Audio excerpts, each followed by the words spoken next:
આજે તો માંડવીના પાથરા ફેરવતા હતા ને મમ્મીને કહી ગયું તો વીછી હર મહાદેવ અને જય માતાજી. આજે આપણે ઘરે હતા પણ પછી આ બપોર પડી ગયા હતા અને પછી આપણે જવાનું હતું વાડીએ, કેમ કે આપણે પાટ લઈને જવાનું હતું. અને વાડીએ પહોંચી ગયા પછી બેને છે ને ભાત અહીં મૂકી દીધું કે તું અહીં ધ્યાન રાખી કે કૂતરાને એવું કંઈ ન આવે તો મેં સારું ચાલો હું ધ્યાન રાખું છું. અને પછી આપણે આવી ગયા હતા પાડેડી પાસે, પણ પાડોડી તું ગયો ને ત્યાં પાછું માથા જ ઉલાડતી. અને પછી આપણે પણ બોલાવા નીકળી ગયા હતા ને ત્યાં તો એ બધા તો ઉપાડતા હતા માંડવે, અને આ સાથે પોટકા પણ બાંધવાના હોય કેમ કે આજે ફેસલને એવું આવવાનું હતું. અને ત્યાં પપ્પા અને બેન નહીં તો જો આવતા હતા. અને પછી અમે બધા બેસી ગયા હતા જમવા માટે, અને વાડીએ ભોજન કરવાની અલગ જ મજા આવે. અને પછી આજે જમીન પછી આજે ડાયરેક્ટ ચડી ગયા હતા કામે ચડ્યા ને તો આજે મમ્મીને કહી ગયો હતો વીછી, અને વીછી મમ્મીને બહુ ચડતો નથી પણ આજે થોડુંક અસર કરતું હતું. અને પછી મમ્મી છે ને લીમડાનો પેસ્ટ લગાવી દીધો ને થોડુંક વીછી ઉતારી આવ્યા પણ હતા અમે.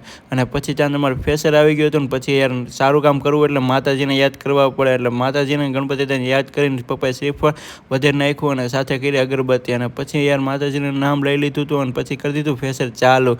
અને આ વિડીયોનો બીજો ભાગ જોવો હોય તો તમારે છે ને અમારી ચેનલને સબસ્ક્રાઈબ કરી દેજો, અને આ વિડીયો સારો લાઈક કરી દેજો, અને મોર મિની વ્લોગ જોવા માટે સબસ્ક્રાઈબ કરી દેજો.